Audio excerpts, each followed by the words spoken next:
A la literatura argentina hay que buscarla en ciertos lugares. Por ejemplo, en una pieza de Pensión del Once, donde un escritor se pasa los años escribiendo una novela que dura toda su vida. Ese escritor es Macedonio Fernández.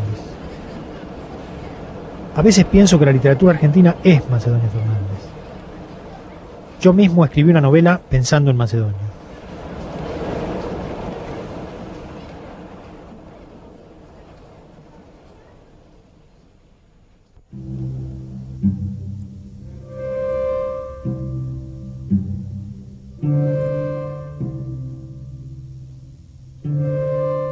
Cuando me vine a vivir a Buenos Aires, alquilé una pieza en el Hotel Almagro, en Rivadavia y Castro Barros.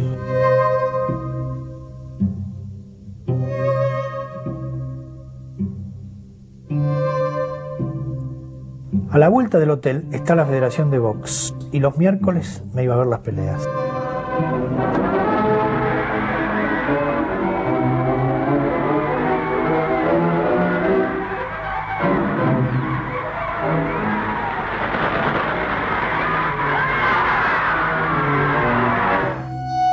En la puerta del estadio paraba una mujer que vendía flores y en el vestido llevaba prendida una foto de Macedonio Fernández.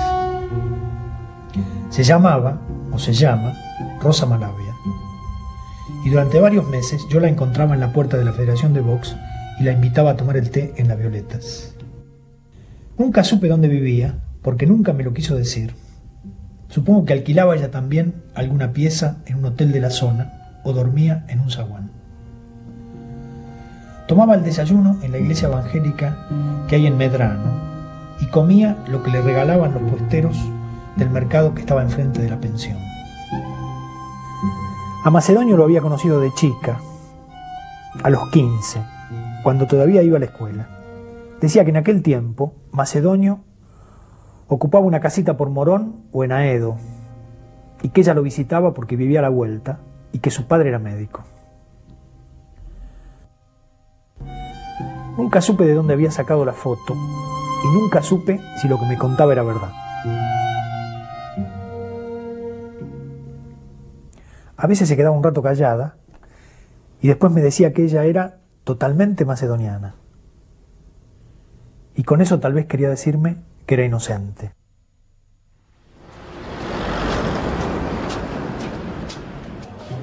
La llamaban la loca del grabador porque llevaba un grabador de cinta viejísimo como única pertenencia. Parece que años antes había trabajado en un negocio donde se arreglaban televisores y grabadores en un local en los pasillos de la 9 de Julio y que se lo dieron como indemnización cuando la echaron. Lo llevaba en una especie de valija negra y lo escuchaba cuando estaba sola.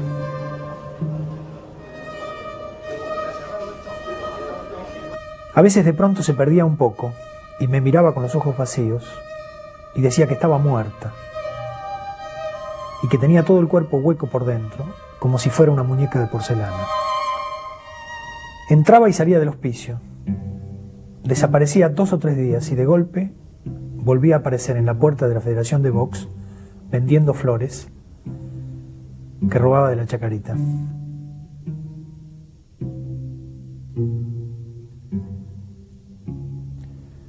De un día para otro no la vi más. Me dijeron que la habían internado en el Moyano, pero cuando fui a visitarla no me reconoció o no me quiso recibir.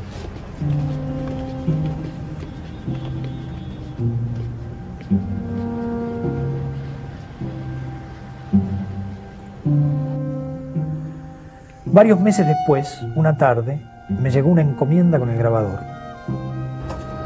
Me lo habían hecho llegar desde Olavarría y nunca supe si fue ella o algún pariente el que se tomó el trabajo de acordarse de mí y mandarme el aparato.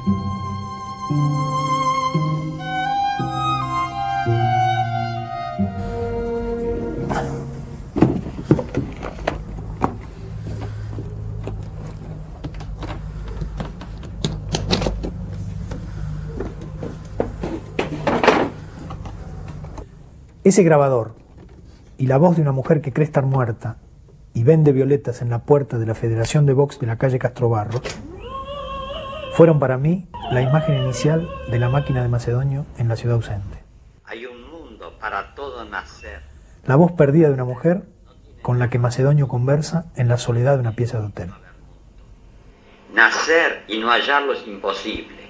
No se ha visto a ningún yo que naciendo se encontrara sin mundo. Por lo que creo que la realidad que hay la traemos nosotros y no quedaría nada de ella si efectivamente muriéramos como algunos temen. Hay una voz. No sé si será realmente la voz de Macedonio. Una frase se repite con pequeñas variantes, como si alguien estuviera dictando. Hay un mundo para todo nacer, y el no nacer no tiene nada de personal, es meramente no haber mundo.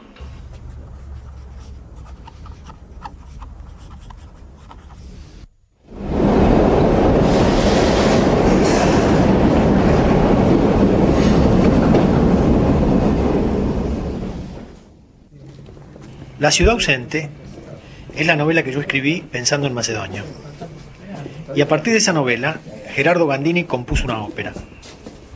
Un hombre, que es Macedonio, hace construir una máquina para perpetuar el alma de su mujer que se está muriendo. Orquesta, 1, 2, 3, 1, 2. Amor se fue. 1, 2. Mientras duró de todo hizo placer.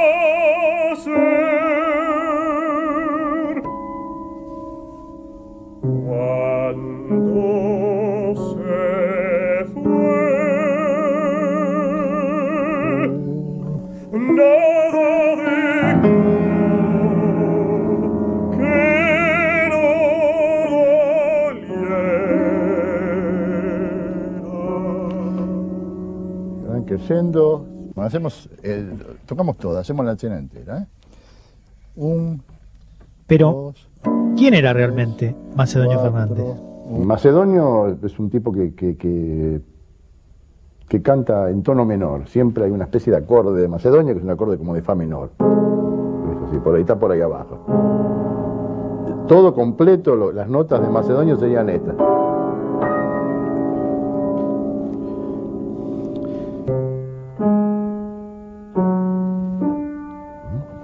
Macedonio Fernández era amigo del padre de Borges, y Borges siempre hablaba de él como de su maestro. El hombre más extraordinario que he conocido, decía. Borges tenía presente a Macedonio cuando escribió el guión de la película Invasión. Don Porfirio es una especie de doble de Macedonio, interpretado aquí por Juan Carlos Paz, el músico. Me va a tener que disculpar, ando un poco apurado.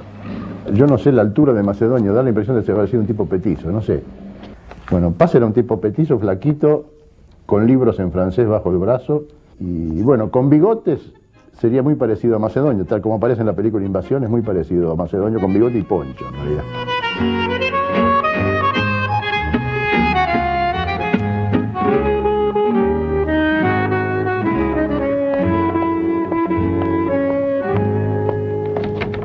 Macedonio aparece como personaje en distintos textos de Borges y de alguna manera está presente en toda su obra.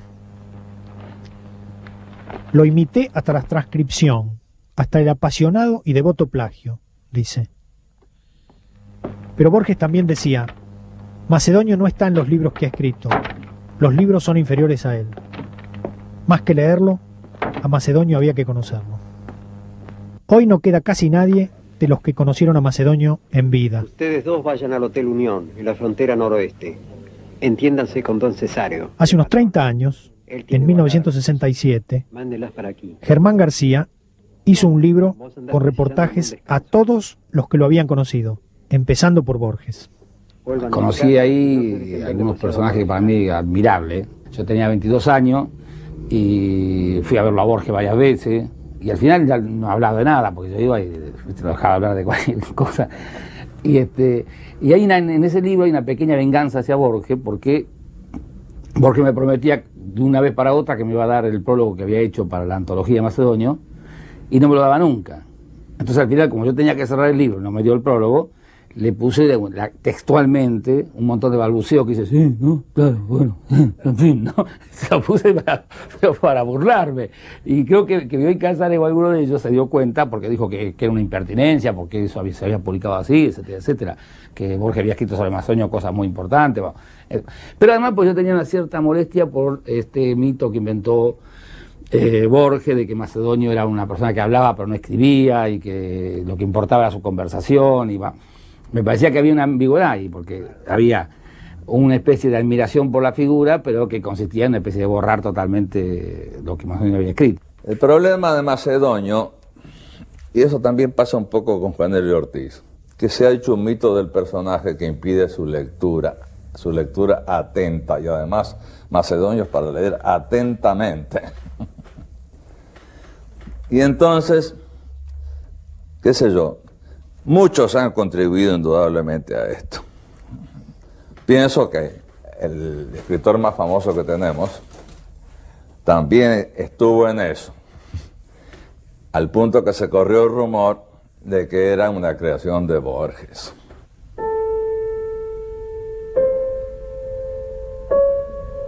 Macedonio Fernández nació en Buenos Aires el 1 de junio de 1874. Autobiografía, pose número 1, a fotografiarse. El universo o realidad y yo nacimos en 1 de junio de 1874, y es sencillo añadir que ambos nacimientos ocurrieron cerca de aquí y en una ciudad de Buenos Aires. Hay un mundo para todo nacer, y el no nacer no tiene nada de personal. Es meramente no haber mundo. Nacer y no hallarlo es imposible. No se ha visto a ningún yo que naciendo se encontrara sin mundo. Por lo que creo que la realidad que hay la traemos nosotros, y no quedaría nada de ella si efectivamente muriéramos como temen a algunos. Macedonio tuvo 4 hijos. El último hijo vivo es Adolfo de Ovieta. Fue criado por unos parientes, porque Macedonio abandonó a los hijos cuando murió su mujer.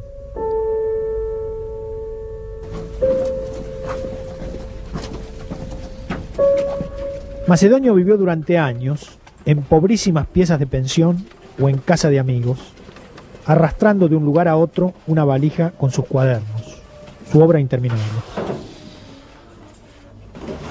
Bueno, veo que pongo la mesa esta aquí en el patio. Si no fuera por Adolfo, el hijo que fue abandonado y que después terminó dedicando su vida a rescatar los escritos del padre, probablemente se hubiera perdido toda la obra de Macedonio Fernández. Yo soy del 12, 22, 22, por allá por el tren, a los 20 y tantos años míos, el 32, 35, por ahí, ¿no? Ahí empiezo yo a hacer un poco el puente de él con el mundo, él cada vez más retraído, y yo le traía un poco el mundo a domicilio, un poco, ¿no? Eso, ¿no? Y entonces lo forzaba. Y yo tenía la idea del valor de esa obra, veía todo medio desflecada, toda para nunca, ¿no? Él era el dueño del tiempo en ese sentido, ¿no?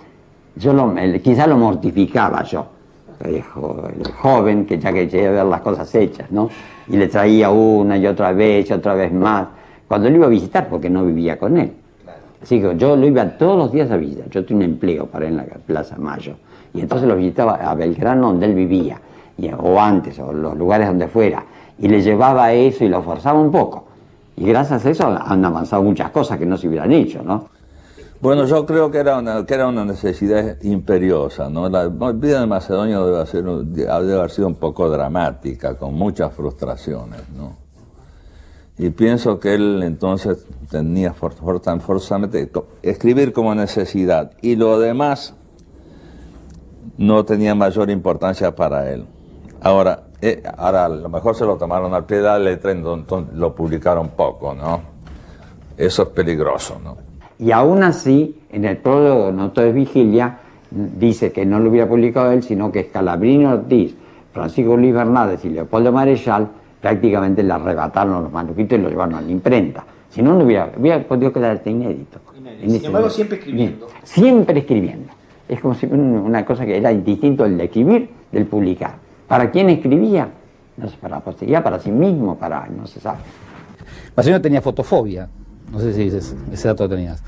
O sea, el tipo escribía en la oscuridad con una vela dentro del ropero. A eso me contó alguien. O sea, el tipo abría un ropero, ponía una vela y ponía el libro acá arriba, porque no podía haber luz delante de él, ¿no? O sea, esos tipos que han llegado a límites donde la alteración perceptiva de la vida cotidiana es ya inquietante. Alguien que quiso incluso llevar a la práctica lo que pensaba desde muy joven, después no lo pudo hacer y después otras circunstancias de la vida y todo lo demás. Yo creo que tenía mucha necesidad de escribir y mucho menos de publicar. Y yo creo que la escritura para Macedonio es justamente lo que hace que no sea un loco.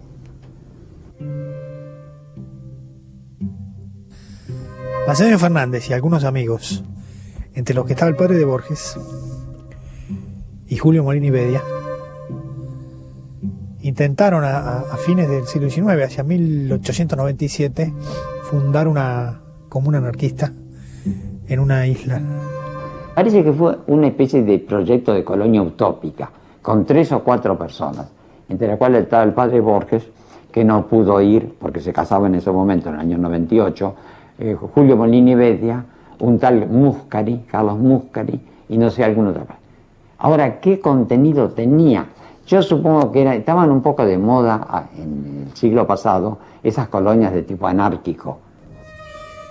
Y se instalaron en esa isla, casi cerca de la frontera con el Paraguay, e hicieron lo que hacen, o lo que han hecho a lo largo de los siglos y a lo largo de la historia, muchos que han buscado una isla para escaparse, ¿no? Como si fueran náufragos de la sociedad, digamos así. Yo lo que me acuerdo, haber oído, sí, no sé si ya por broma, ¿no?, que la idea era de comunidad de mujeres. Ojo, en Buenos Aires o Paraguay, es una idea platónica, ¿no? Claro, poniendo mucho el acento en la comunidad, esa es la idea, ¿no? En eso sería supuesto, quizás eso fuera medio broma, no. Porque también se acordaba otra cosa, que era también comida, una comida única, una gran fuente única de comida y todos sirviéndose la única. Todo lo que se va a fomentar la comunidad, lo que sea, ¿no? Pero todo eso no tiene mayor sustancia, así que no sé. De la experiencia de la comuna anarquista, de hecho lo que queda es el libro de Julio Molini Bedia, que se llama La Nueva Argentina, que es una especie de programa utópico, ¿no es cierto?, construido a partir de lo que podríamos considerar los restos de esa experiencia. Ahora, a la vez yo tengo la certeza de que toda la obra de Macedonio puede ser leída como una suerte de archivo de esa sociedad perdida, como si Macedonio hubiera sido el cronista de esa sociedad futura, a la que él de hecho siempre volvía, como para buscar nuevos testimonios, y toda su obra es, en un cierto sentido, como la versión fragmentada, ¿no?, de lo que era ese universo, del que en un sentido él era al mismo tiempo el cronista y el testigo y el héroe, ¿no? Y me parece entonces que si uno lo imagina en esas piezas aisladas de pensión, que funcionaban como una especie de isla mínima, escribiendo con esa letra que los años variaban, ¿no?, que iba modificándose, escribiendo la crónica de ese lugar perdido, tratando en algún sentido de rescatar, ¿no?, la fuerza de la ilusión. Hay una frase de Macedonio que a mí se me pareció que condensaba toda esta noción, ¿no? Dice Macedonio en una carta a Borges: emancipémonos de los imposibles, de todo lo que buscamos y creemos a veces que no hay, y peor aún, que no puede haber.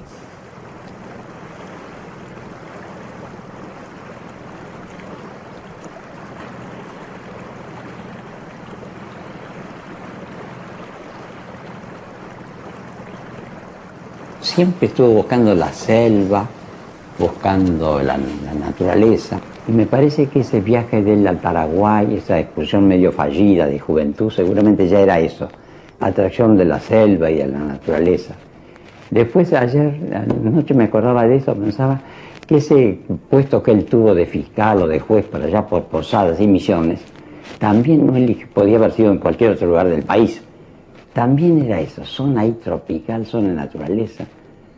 Y no sé si te conté que hacía bromas soñando que le hubiera gustado tener el cargo de metafísico de a bordo, con un contrato con una empresa de esas que hace el recorrido del Paraná, y viajar subiendo y bajando como consejero de filosofía de los pasajeros, un sueldito, y poder viajar ahí a lo largo del Paraná, del Paraguay para acá.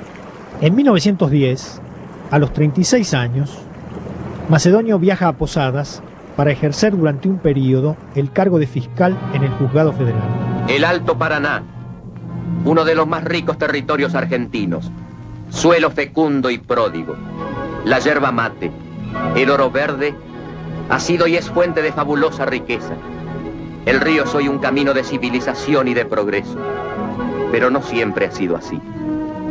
Hace unos años, unos pocos años, estas eran tierras de maldición y de castigo. Las aguas bajaban turbias de sangre. El Paraná traía en su amplio regazo la terrible carga que vomitaba el infierno verde. Río abajo solían venir los cadáveres boyando. Cadáveres sin rostro, sin nombre, sin familia. Página sobre Macedonio en un diario. Carlos Heras habla de Macedonio Fernández, inesperadamente, en un seminario sobre la anarquía del año 20. Lo conoció en Misiones, cuando Macedonio era fiscal en el juzgado de Posadas. Habría que hacer una investigación, dice Heras, sobre los argumentos y las acusaciones de Macedonio como fiscal. Ninguno de los reos acusado por él resultó condenado. Los elementos utilizados en los atracos y el dinero robado prueban fehacientemente el delito. Luis Laurito, con adornos femeninos, es un personaje patológico unido al ejecutor de los homicidios por una extraña amistad. Una severa acción social deberá impedir que vuelvan a registrarse, como en casos recientes, episodios de esta índole. Roberto Navarro es otro de los criminales. Frente a las cámaras, adopta una cínica actitud de desafío.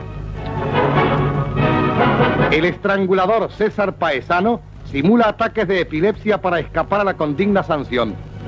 Fue un crítico de la justicia, sí, con una impugnación sobre el Estado de fondo, así que mínimo de leyes, diría él, ¿no? Mínimo de leyes, mínimo de Estado, máximo de persona, máximo de relaciones morales, libres. Recordaba el caso de un hombre que había asesinado a sus dos hijas con una navaja, primero a una y 2 horas después a la otra, que por supuesto estaba casi desmayada de terror, y las había enterrado en los fondos de una iglesia porque era tierra bendita.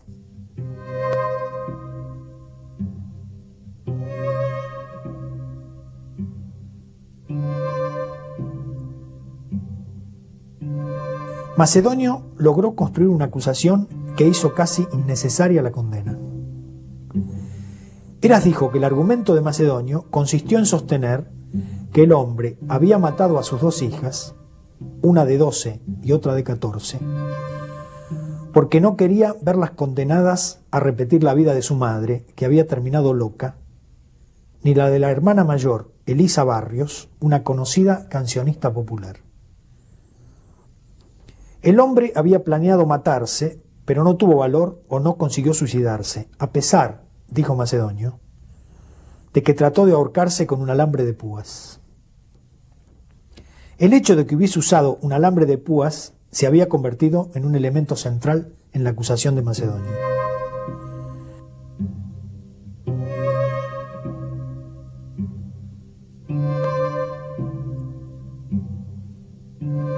El profesor estaba seguro de que el asesino de las hijas había sido absuelto o había recibido una pena simbólica.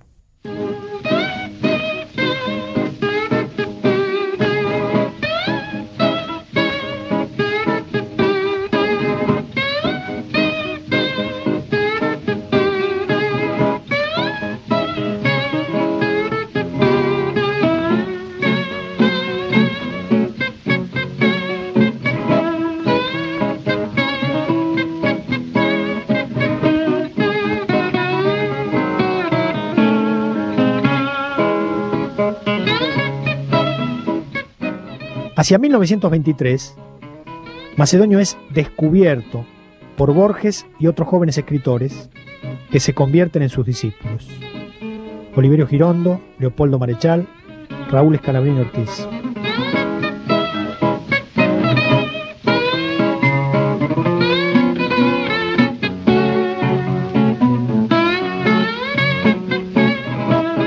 Alrededor de las charlas de café en la Perla del Once, en el Royal Keller de Corrientes y Esmeralda y en la confitería El Molino de Congreso, empieza la vanguardia en la Argentina. La certidumbre de que el sábado, en una confitería del Once, oiríamos a Macedonio explicar qué ausencia o qué ilusión es el yo, bastaba, lo recuerdo muy bien, para justificar la semana, escribió Jorge Luis Borges.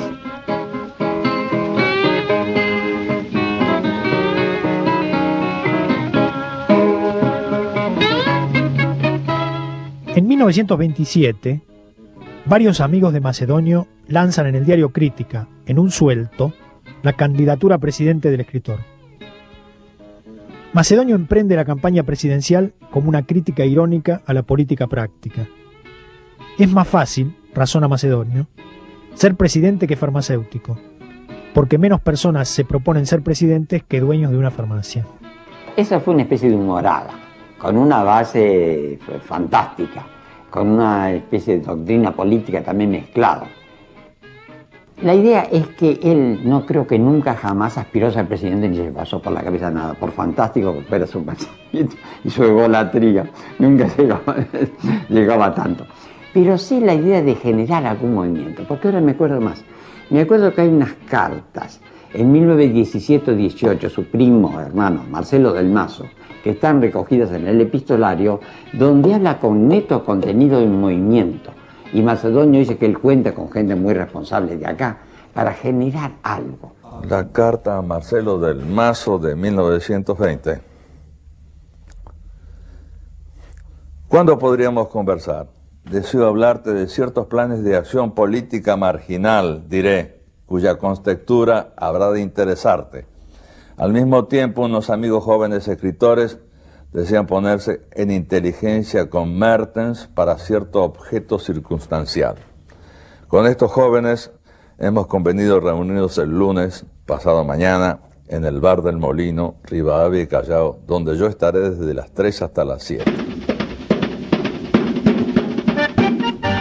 Yo me acuerdo de todo ese sistema de Macedonio que me parecía desopilante que él decía que además está bien con la lectura de la política, que la política consistía en corregir alteraciones que uno introducía.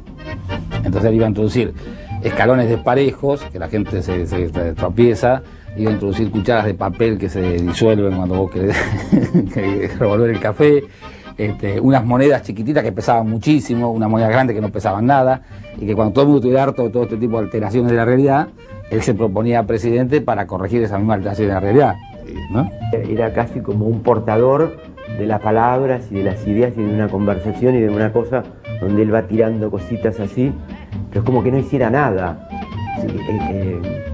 donde la idea es mucho más importante que hacer, ¿no? El proyecto es un proyecto, todo el tiempo es un proyecto.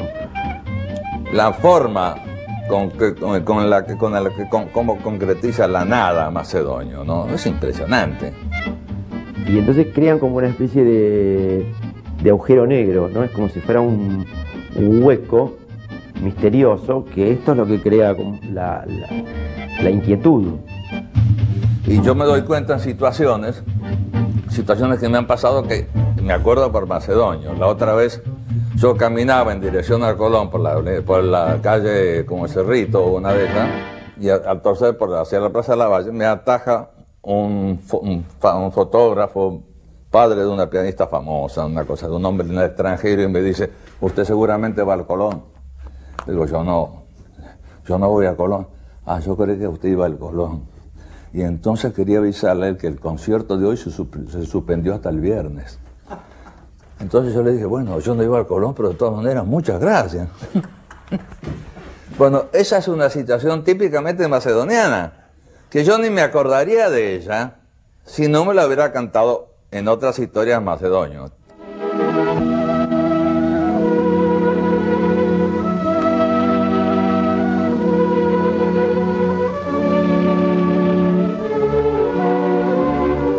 Elena de Obieta fue el gran amor de Macedonio Fernández.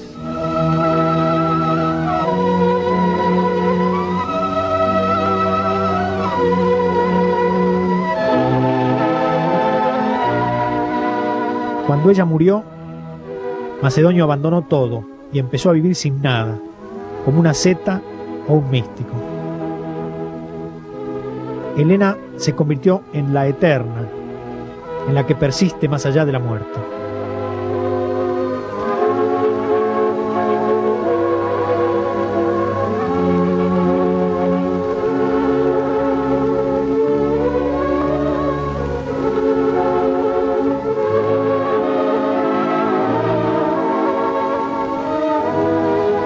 Este es el cajón de Macedonio. A través de una serie de objetos, mi idea es como reconstruir el personaje de la novela de Ricardo Piglia, ¿no? Entonces, de pronto aparece esta latita que contiene el alma de Elena y algunos otros objetos que tienen que ver con la historia de él, o por lo menos con una reconstrucción o construcción que yo hago de ese personaje, ¿no? Este es el cajón de Elena, la mujer de Macedonio. Elena muere en el hospital. Sí, las muertes en los hospitales son terribles. Son las paredes de hospital, ¿no? Los azulejos sucios, amarillentos, ¿no? Yo sentí la necesidad de poner la presencia de Macedonio, pero no la quería hacer tan explícita finalmente, ¿no?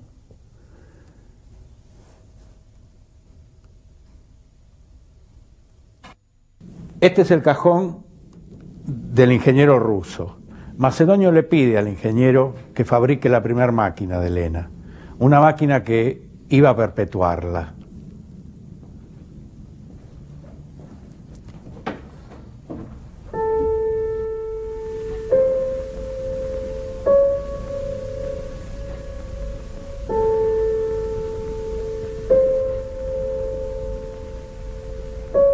Había que hacer un esfuerzo titánico para conseguirlo.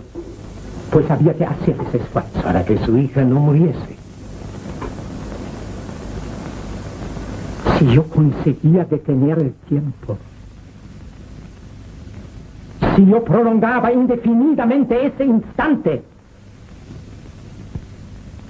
mi hija no podía morir, puesto que no llegaría nunca el momento señalado para su muerte. Una locura.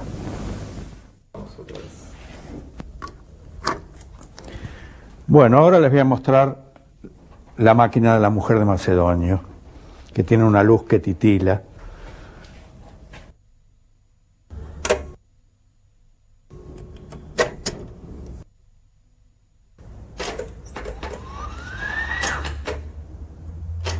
Vas a estar vos que se te va a vislumbrar a través de un tubo transparente.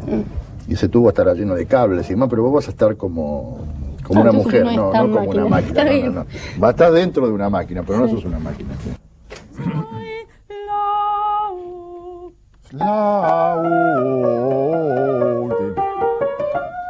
¿La última mujer?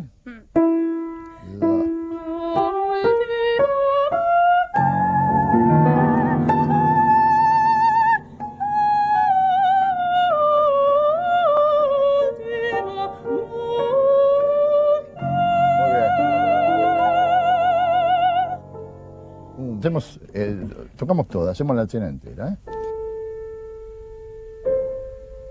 Ahí es donde llevaba Macedonio Fernández las cartas y las fotografías de Elena. Cuando muere mi madre yo tengo 7 años. Él tenía en ese momento, en el año 20, 46 años, 45 o 46 años. Mamá tenía un poco menos, 42, murió 42.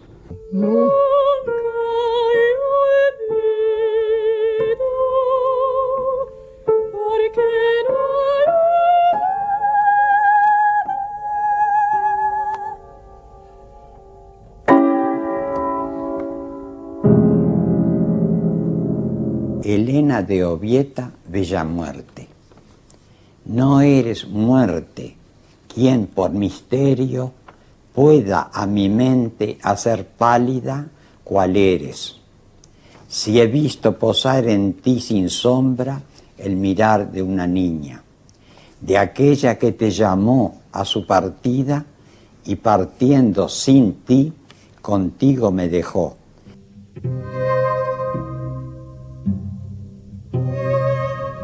Yo tengo la impresión que todas estas distintas prácticas alternativas, vamos a llamarlas así, que Macedonio realizaba, la campaña presidencial, la comuna anarquista, cierta noción de la pasión, vamos a decir así, confluyen en determinado momento en lo que va a ser su obra máxima, el libro futuro, el Museo de la Novela del Eterno.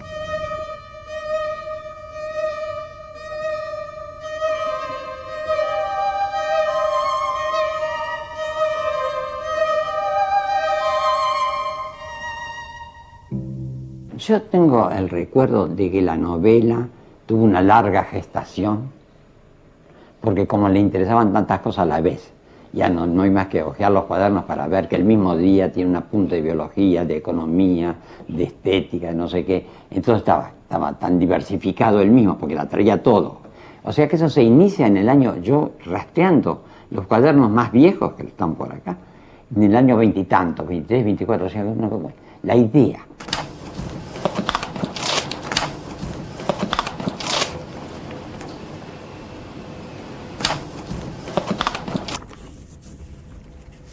Hay muchas cosas por descifrar, esto está sin pasar, mira vos. Ese libro dura toda la vida del que lo escribe y es un museo en el que se conservan los recuerdos, la experiencia, los sueños, los pensamientos, las vivencias y las ilusiones de Macedonio Fernández. Una novela que es al mismo tiempo un diario personal, un tratado sobre el arte, un plan de vida y una experiencia de lo irreal en su forma más perfecta. El personaje se comió al escritor y por eso tantos años pasaron para que se empiece a leerlo en serio de una vez. Porque yo creo que es un hombre que da toda la variedad, toda la potencialidad de la literatura. En mi caso, digamos, es más importante que el Ulises de Joyce. Hay constantemente rupturas violentas de clima que además quedan fantásticos. Al lector salteado me acojo. He aquí que leíste toda mi novela sin saberlo. Te dedico mi novela, lector salteado. Me agradecerás una sensación nueva, el leer seguido. Al contrario, el lector seguido tendrá la sensación de una nueva manera de saltear, la de seguir al autor que salta. Es el inventor del zapping, que es buenísimo. Además, inventa un poco el cuento ensayo del que Borges es tributario, lo que pasa es que está mucho más formalizado en el caso de Borges. En el caso de Macedonio es una cosa más suelta, mucho más directa, ¿no? Es notable la dimensión que toma la cotidianidad, ¿no? en la escritura de Macedonio. Eso es admirable. Es como, digamos, suponte, una novela es una especie de máquina de fabular, ¿no? Y él me parece que lo que hace es inventar un software para hacer máquinas, ¿no? Es como si se ponía en un lugar que no existía en esa época, ¿no? Así como con el sistema de él se podrían haber inventado muchísimas novelas o muchísimas formas de hacer novelas. En Macedonio se confunde tanto la literatura con la vida que parece que es teoría de la vida, la teoría de la novela, ¿no? El Museo de la Novela de la Eterna nace de un proyecto de novela colectiva que empezaron a imaginar Macedonio, Borges y los otros en las mesas de café. Recibirán las órdenes en este café del puerto. ¿Quiere que los pare? Su argumento recuerda vagamente al que Borges urdió muchos años después en Invasión. Un grupo de conspiradores, liderado por un personaje llamado El Presidente, trama un complot para conquistar la ciudad de Buenos Aires. Pero vos vas a estar esperándolos. Acompañado, ¿veis? La novela fue publicada en 1967. Su autor había muerto 15 años antes. Le avisé yo a la farmacia.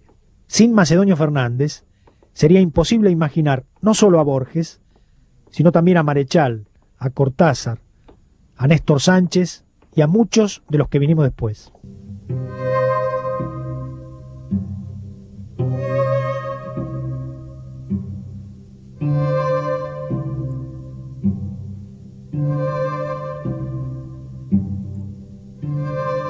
Las Heras 4015. Es un departamentito a la calle. Ahí transcurrieron los últimos años macedonios, ahí. Sin miedo, jamás le oí hablar de la muerte. Él, al contrario, fue muy positivo en materia de muerte. Nunca le temió. Pudo temerle al dolor físico, eso sí. Pero en cuanto a la muerte, ninguna. Tenía una certeza absoluta en la eternidad.